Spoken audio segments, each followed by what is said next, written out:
이 질문만 안 하면 돼요. 야, 그게 돈이 되냐, 밥이 되냐. 세상에는 돈 되는 일만 보람이 있는 거 아니에요. 노쇠는 사람마다 다 다르잖아요. 자기의 달려있는 거다. 평균 수명이 아니라 건강 수명에 신경을 써야 된다. 건강에는 두 가지가 다 해당됩니다. 신체 건강이야 물론이지만 정신 건강도 똑같이 건강에 해당하는 겁니다.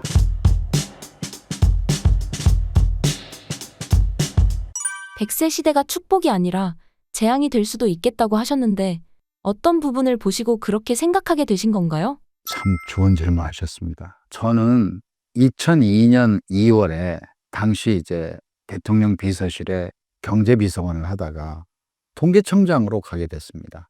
통계청장을 갔는데요. 갑자기 환갑잔치가 없어진 거예요. 아니, 우리 어렸을 때는 뭐 깡촌놈이니까 동네 어르신이 환갑을 맞으면 동네 잔치였거든요, 그때. 그래서 하루는 잘 얻어먹을 수 있었는데, 아니, 환갑잔치가 없어진 거예요. 나도 이제 뭐 조금 있으면 환갑인데, 왜 그렇지? 하고 통계청에서 생명표를 봤어요. 생명표가 정확하게 말하면 기대여명이라 그럽니다. 기대여명. 남아있는 삶. 그러니까 바로 태어난 애가 몇 살까지 살까? 그걸 영어로는 life expectancy라 그래요. life expectancy. 이게요, 1960년에 52세였는데, 내가 2년 2월에 갔으니까 2000년 통계잖아요.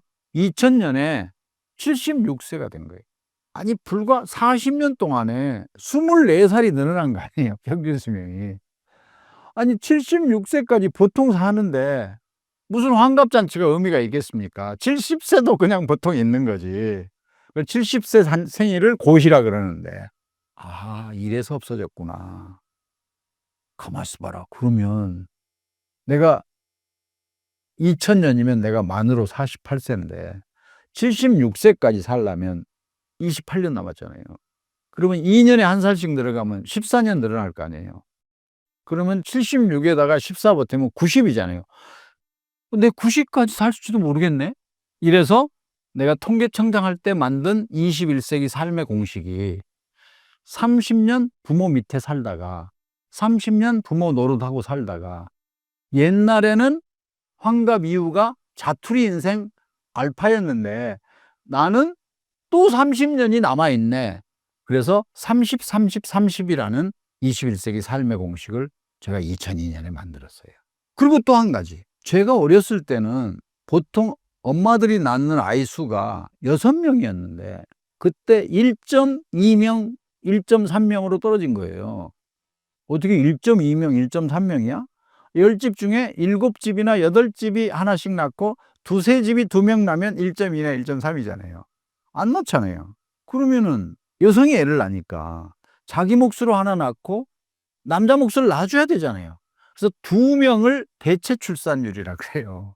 인구가 유지하려면 2명은 낳아야 되잖아요. 근데 1.23이야. 앞으로 큰일이다. 이렇게 되면 경국적으로 인구가 줄 수밖에 없잖아요. 지금은 이제 오래 살게 되니까 커버해가지고 좀 늦어졌지만 그때 나는 심각하게 본 거죠. 그래서 저출산 고령화라고 하는 책을 썼고요. 그때 쓴 책의 이름이 한국인 당신의 미래라는 이름으로 냈습니다. 거기서 우리가 예상했던 것보다 훨씬 더 빠른 속도로 장수시대가 오고 있고 저출산 고령화라고 하는 쓰나미가 몰려오고 있기 때문에 앞으로 내 시대의 한국인들은 노후가 심각하겠다 하는 생각을 해서 그런 내용으로 라디오, 텔레비전에 아마 내가 통계청장 하는 동안에 2년 7개월 했는데 100번쯤 출연했을 겁니다. 그때부터 저출산 고령화라고 하는 게 퍼지기 시작했고 21세기 삶의 공식 30, 30, 30을 아마 들어보셨을 거예요. 나는 지식 지상권을 주장하지 않아서 무단복제 환영이에요. 보다 많은 사람이 알아가지고 심각성을 깨달으면 좋기 때문에. 그래서 어떨 때는 누가 나보고 야, 누가 그러는데 21세기는 30, 30, 30이래 그래요. 제가 그때 2002년에 만든 겁니다. 동의하십니까? 그 심각해진 거. 근데 제가 그때 예상했던 것보다 더 빨리 왔습니다. 사실은. 왜냐하면 초고령 사회 65세 이상 인구가 20%가 넘을 때 초고령 사회라고 서두에 말씀드렸잖아요. 이게 우리가 통계청이 예상한 것보다 더 빨리 와요. 사실 큰일이에요, 큰일. 아니 큰일이라고 그러면 사실 싫어하시겠는데 하여튼 준비가 안 됐다는 의미에서 큰일이에요. 오래 산다는 게 큰일이라는 말은 안 했어요. 그다음에 진짜 더 심각한 것 또 하나 있는데 기대 여명이라고 말씀드렸지만 보통 사람들은 그냥 평균 수명이라 그래요. 내가 굳이 뭐 인구학에서 말하는 학술 용어 쓸 거 없어요. 그냥 평균 수명이 지금 84세가 됐어요. 중요한 거는 아니 숨만 쉬고 있으면 사는 거예요. 활동을 해야 되잖아요. 그래서 그거를 건강수명이라 그래요. 건강수명은요, 뭐 한국만이 아니에요. 세계적으로 다 마찬가지인데 10살을 빼야 돼요. 그러니까 84세라 그러면 한 74세부터는 병치레하다 가는 거예요. 무슨 의미가 있어요, 사실. 아니, 의미가 없다 그러면 서운하겠지만 하여튼 자기가 무엇인가 의미 있는 일을 하는 활동을 하는 수명이어야지. 좀 죄송한데 양로원에서 다 같이 고령층 인사들이 있으면서 하나씩 하나씩 옆방에서 하늘로 불려가는 걸 쳐다보는 삶이 그게 안타깝지 않습니까? 그러니까 내가 지인한테 들었는데 얼마 전에 친구 어머니 요양원 방문을 했대요. 그랬더니 그 어머니가 너는 좋겠다. 집에 가니까. 그분은 돌아가실 때까지 집에 못 가잖아요. 그러니까 오늘 신사임당 구독자 여러분께 내가 2번, 3번 강조해서 말씀드리고 싶은 거는 평균 수명이 아니라 건강 수명에 신경을 써야 된다. 이 건강 수명에는 건강에는 2가지가 다 해당됩니다. 신체 건강이야 물론이지만 정신 건강도 똑같이 건강에 해당하는 겁니다. 하는 말씀을 드리고 싶습니다. 이번 신간에서 감정 노화를 말씀해 주셨는데요. 해당 내용을 소개해 주신다면요? 우리 신사임당 구독자 여러분들께 사실은 똑같이 중요한 대목인데요. 노화는 에이징, 나이 드는 거는 누구도 거절할 수가 없어요. 그건 뭐 부자나 가난한 사람이나 누구든지 그냥 1년에 한 살 먹는 거예요. 에이징은. 그렇죠?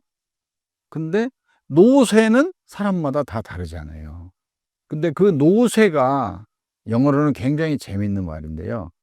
시험 안 보는 거니까 외우실 건 없어요. 그렇지만 알아두면 재밌어요. 노쇠는 안쪽이 굳어버리는 거예요. 그래서 인펌이 노쇠예요. 인펌. 인퍼머티가 노쇠예요. 안이 굳어버리면, 생각이 굳어버리면, 꼰대가 되면. 그래서 어떻게 하면은 노화는 피할 수 없지만 노쇠는 피할 수 있다.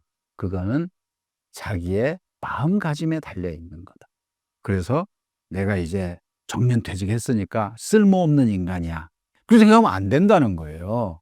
내가 할 수 있는 일의 내용은 달라졌을지 모르지만 남에게 충분히 도움되는 삶을 살 수 있는 거지 않습니까? 60 넘어가지고도. 건강하니까. 사실은 이 대목에서 약간 옆으로 빗나가는 거지만 65세라고 하는 노인의 커트라인은요, 독일에서 비스마르크가 정한 거예요. 그때 평균 수명이 50도 안 될 때 65세를 노인으로 정한 거예요. 지금 평균 수명이 84세잖아요. 65세가 무슨 노인입니까? 이제 고쳐야 될 때가 되지 않았습니까? 하여튼 그래서 내가 정년퇴직했으니까 쓸모없는 인간이다. 이런 생각을 버려야 된다.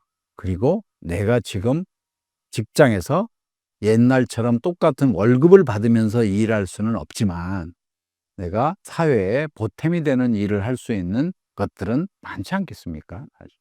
제 생각이 그래요. 그래서 이 질문만 안 하면 돼요. 야, 그게 돈이 되냐, 밥이 되냐. 세상에는 돈 되는 일만 보람이 있는 거 아니에요. 저도 오늘 신사임당에 와가지고 이렇게 저랑 같은 시대를 살아가는 사람들에게 준비 안 하고 사시다가요, 장수하시게 되면 큰일 날 수 있어요. 어떡하시려고요? 이런 이야기를 하는 데서 얻는 저의 보람으로 오는 거예요.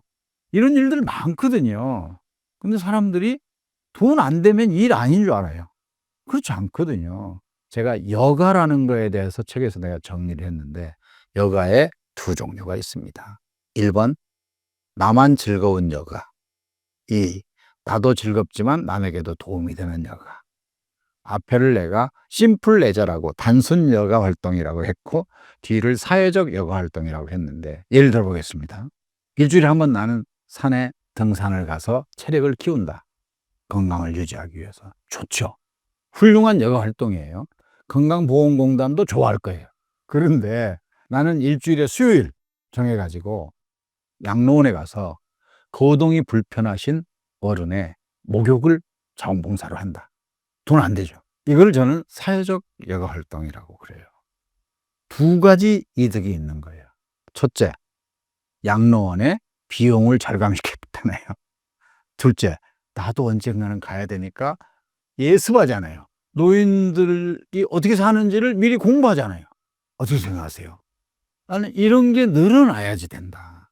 지금 아까 서두에 우리나라에 노령층 인구가 늘어납니다. 난 노인이라는 단어를 싫어해갖고 사실은 노령층 인구라 그래요. 그렇잖아요. 그냥 노령층 인구지 왜 노인입니까?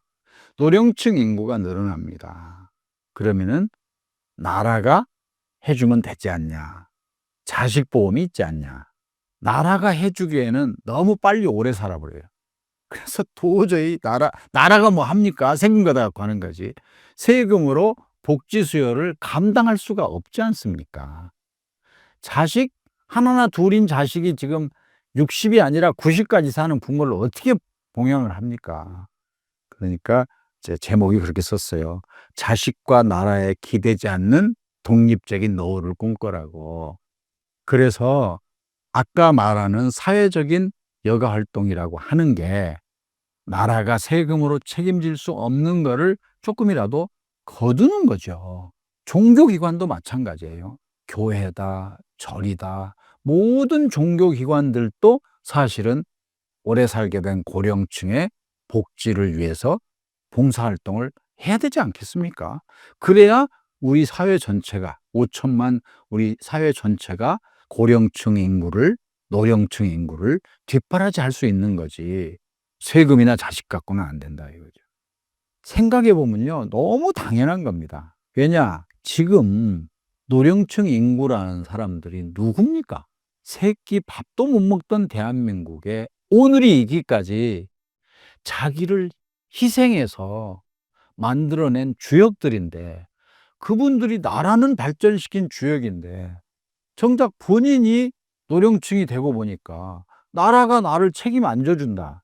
책임 안 져주겠습니까? 책임 못 져주는 거죠.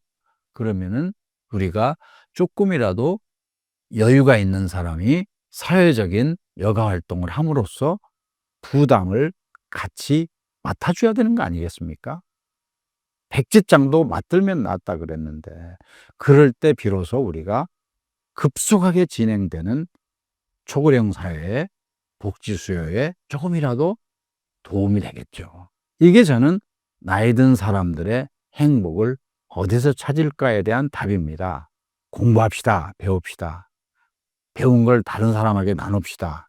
그리고 내가 하는 여가 활동을 나한테만 유리하게 하지 말고 되도록이면은 사회적인 여가 활동으로 나에게도 도움이 되지만 다른 사람에게도 유리하게 합시다. 이런 말씀을 드리고 싶습니다.